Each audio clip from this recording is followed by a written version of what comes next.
Lecciones de la Biblia. A continuación. Una vez más, muchas gracias por estar con nosotros en el resumen semanal de Lecciones de la Biblia. El tiempo pasa muy rápido, estamos ya en la número 6 con un título muy especial: Jugar a ser Dios. Este repaso lo estamos colocando desde el inicio para que usted tenga pautas que le ayuden a entender el resto de los temas que vamos a desarrollar. Les agradecemos mucho que ustedes compartan, extendamos este mensaje a muchísimas personas para que les pueda llegar. Comparte el link de BioChannel Plus y todos estaremos contentos de hacer llegar la palabra de Dios a muchos lugares. Bueno, en Jugar a ser Dios yo he querido hoy dividir mi repaso en 4 partes. La primera, vamos a hacer una introducción para entender el contexto de lo que está sucediendo en el libro de Isaías. La segunda, hablaremos sobre la ciudad de Babilonia. En la tercera, hablaremos del rey de Babilonia. Y en la cuarta, vamos a hacer la aplicación a nuestro tiempo de lo que aquí está ocurriendo. Como les dije, título: Jugar a ser Dios. Y vamos a leer nuestro texto central, y ese lo encontramos en Isaías 25:9. He aquí, este es nuestro Dios. Le hemos esperado y nos salvará. Este es Jehová a quien hemos esperado. Nos gozaremos y nos alegraremos en su salvación. La pregunta que hay que responder es: ¿quién jugó a ser Dios? Isaías nos responde que hay 2 personajes o símbolos que jugaron a ser Dios. 1, la ciudad de Babilonia, y 2, el rey de Babilonia. Ahora, es evidente que como la ciudad literal de Babilonia ya no existe, no está, y tampoco si no está la ciudad, como no hay rey, entonces esto debe ser el símbolo de algo mucho más grande. Debe haber algún significado especial en la ciudad de Babilonia y en el rey que nos permitan desde el libro de Isaías hacer aplicaciones simbólicas. La Biblia trabaja mucho en símbolos. Si hablamos de Cristo, se puede representar como un cordero, se puede representar como un león, o en San Juan capítulo número 3, Cristo es representado como una serpiente. No le parezca raro este símbolo. Cada símbolo puede enseñarnos algo. Por ejemplo, el cordero representa la mansedumbre de Cristo, representa la tranquilidad al momento de su muerte para dejarse matar, teniendo el poder de liberarse, un cordero manso. El león nos representa a Cristo como poderoso, que responde por su pueblo, que puede defendernos, que somos su objeto precioso, pero Él puede defendernos como el león de la tribu de Judá. Y una serpiente en San Juan 3 es un símbolo extraño, pero en ese momento Cristo tiene sobre sí todos los pecados del mundo y pareciera ser que Él es el gran malvado, pero es un inocente que muere por nosotros, y por eso Jesús dijo: así como fue levantada la serpiente en el desierto, yo también seré levantado. Entonces, vayamos a nuestra explicación de los siguientes 2 símbolos. Necesitamos entender qué es Babilonia, qué había en esa ciudad que nos sirva para interpretar por qué Babilonia jugó a ser Dios, y las características del rey de Babilonia también nos van a servir para entender lo que es el tema de jugar a ser Dios. Así que comencemos con Babilonia y la función simbólica que eso representa. Continuando con la palabra Babilonia, es importante que nos traslademos un momento a esta escena, la Torre de Babel. Y ahí hay que ir a Génesis capítulo número 11. En Génesis 11 se nos dice que ha terminado el diluvio y Dios prometió nunca volver a destruir más la tierra con agua. Y colocó en las nubes el arco iris. Cada vez que vemos el arco iris, recordamos que tenemos un Dios amoroso que ha hecho un pacto de amor con la tierra. Pero los habitantes de ese tiempo decidieron reunirse en una llanura llamada Sinar y dijeron: no le creemos a Dios, somos fuertes y podemos hacernos famosos, hagamos un gran nombre, que es lo mismo que ser famosos, usted lo encuentra en Génesis capítulo número 11, y edifiquemos una torre que llegue hasta el cielo. Recuerden que el cielo es el lugar que le pertenece a Dios, Él es el legítimo dueño. Pero aquí hay muchas cosas interesantes porque quieren llegar hasta el cielo como si quisieran llegar a ser Dios. Dice la historia en Génesis 11 que comenzaron a construir y tenían fortaleza, tenían unidad. Fue un excelente trabajo en equipo, pero estaban cometiendo un error. Desafiaban a Dios. Lo que estaban diciendo con la construcción de esta torre de Babel, que aquí vemos una de las muchas imágenes que existen en la historia, de lo que se han imaginado los autores y los estudiosos de la historia, que construir la torre no era otra cosa que decir, Dios, no creemos en lo que tú has dicho. Tú dices una cosa, no destruirás la tierra con agua, pero nosotros decimos otra. Tú la vas a destruir, así que no confiamos en ti y nos oponemos a ti. Así que Dios tuvo que bajar y confundir los idiomas. Lenguas en la Biblia es idiomas que siempre se pueden entender. Ahí comienza el imperio de Babel, confusión, y ahí está la primera Babilonia, una ciudad orgullosa, y ahí Dios tuvo que dividirlos y se fueron a muchas partes del mundo. Ahora miren ustedes, en esta imagen ustedes pueden ver ahora la Neobabilonia. La Neobabilonia es la que está hablando el libro de Isaías. ¿Qué hay ahí? Bueno, muy pronto va a venir un rey que se llame Nabucodonosor, con unos jardines esplendorosos, con una ciudad magnífica, construida con unos muros indestructibles, construida sobre el río Éufrates, que le proporcionaba agua y seguridad. Y en el libro de Daniel usted puede encontrar que Babilonia fue hasta Judá, 3 invasiones hizo contra ellos y entonces se los trae cautivos. Cuando se los trae cautivos, esta ciudad de Babilonia, a través de Nabucodonosor, dijo, yo quiero que ustedes cambien su forma de comer. Su forma de comer, como Dios les ha dicho, no es la forma de comer como yo les voy a decir. Es más, les voy a cambiar los nombres.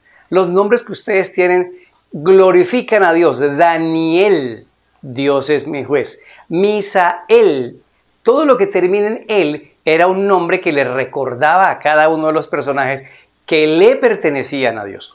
Pero en cambio, Nabucodonosor se lo cambia. Belsasar, hijo de Bel, hijo de Belcebú. En otras palabras, ya no te vas a llamar Daniel, Dios es tu juez, te vas a llamar hijo de Belcebú.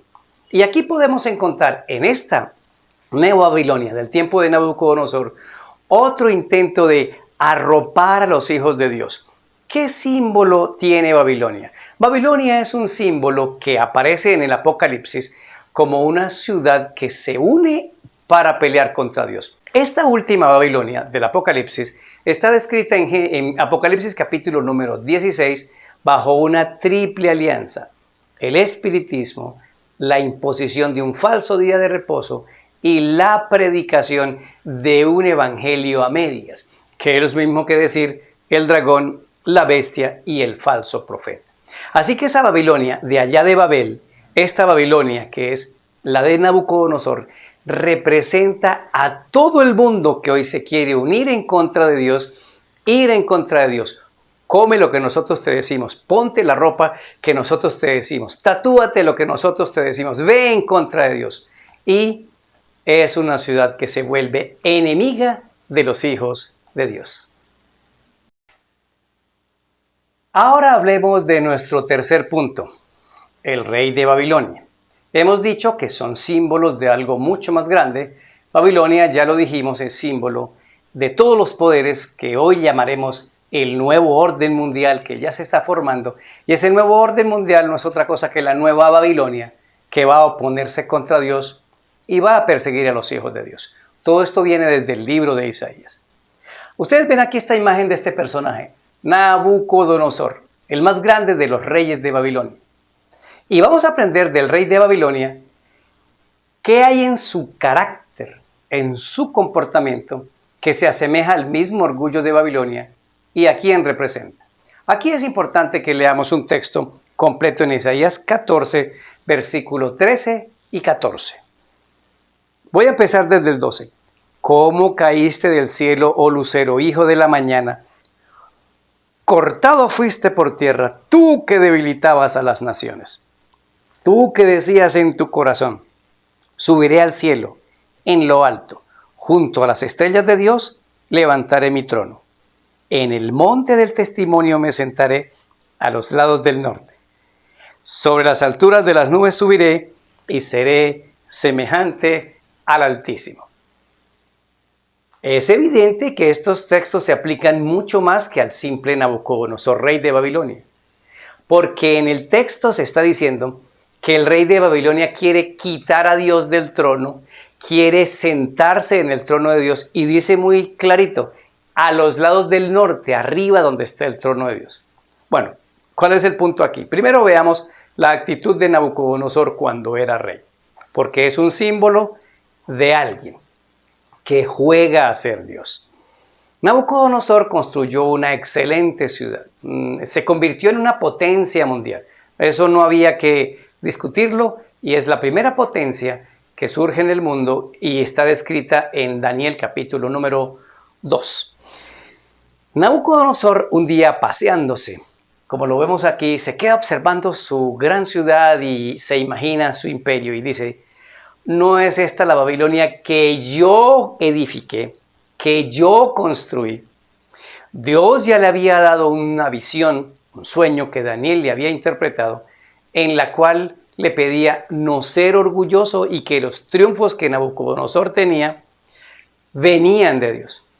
Pues dice que en ese momento vino sobre él una enfermedad que se puede llamar licantropía y se convirtió como en un animal, le creció pelo y durante 7 años comió pasto y lo sacaban a pastear y a los 7 años él reconoce que el Dios de los cielos es el Dios grande y poderoso. Nabucodonosor jugó a ser Dios y Dios le enseñó que Dios es el Dios de los cielos. Ahora, comparemos esto de Nabucodonosor con esta otra imagen.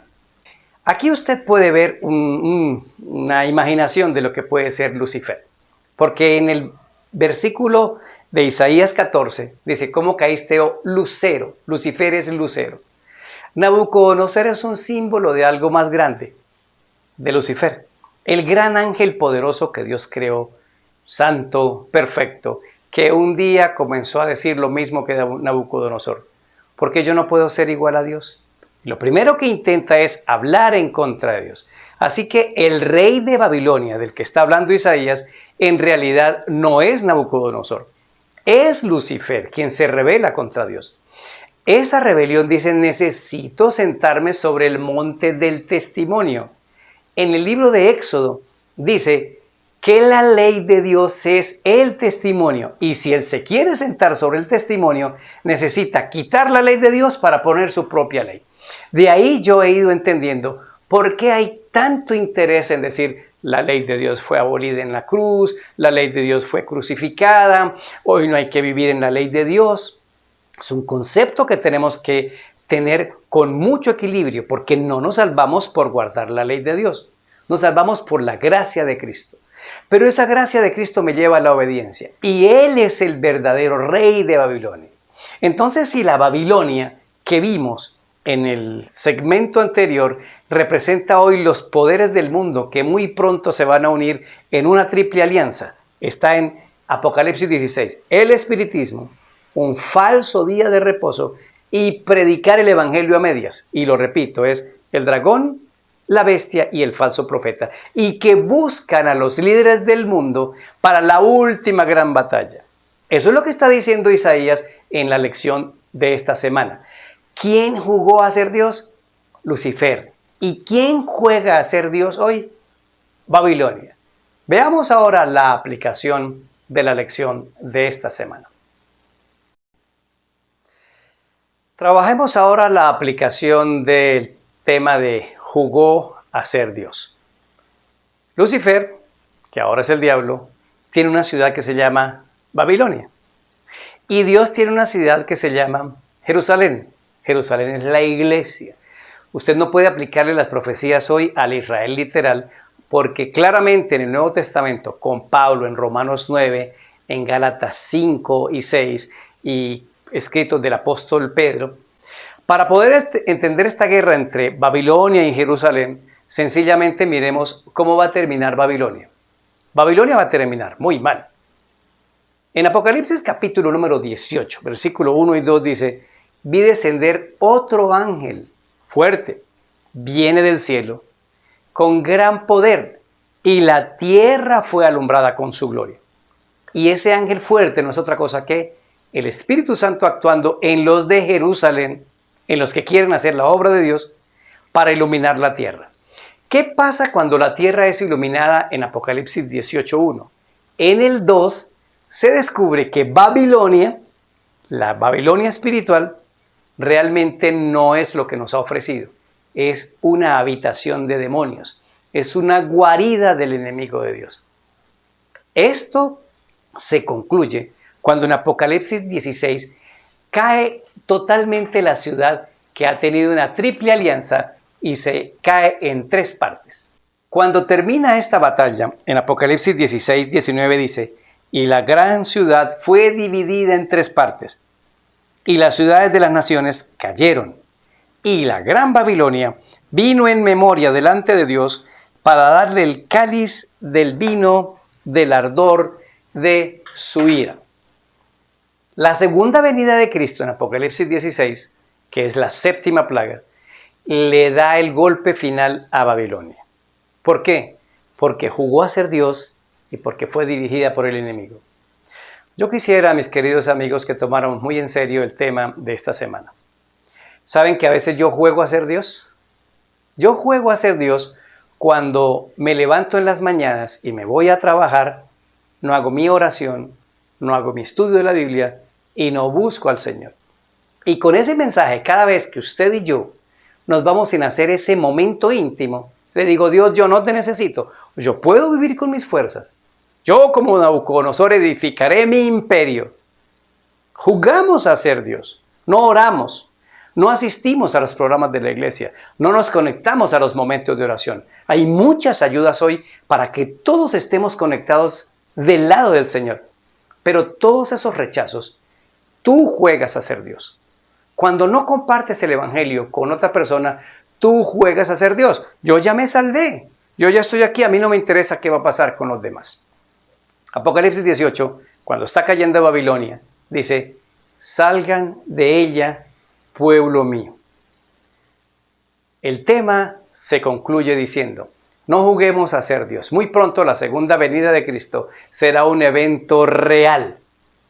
Y entonces la tierra termina su historia y comienza un nuevo imperio, el imperio del reino de Dios, que destruye todo esto que vemos e inaugura un nuevo reino. Tú y yo estamos invitados a ser de ese nuevo reino. Por eso hoy necesitamos salir de Babilonia, caminar hacia Jerusalén. Jerusalén, la iglesia, el pueblo de Dios. Y el pueblo de Dios es los que aman a Dios, aceptan a Cristo como su Salvador y quieren hacer su voluntad. Soy Daniel Herrera y deseo para todos un día lleno de bendiciones.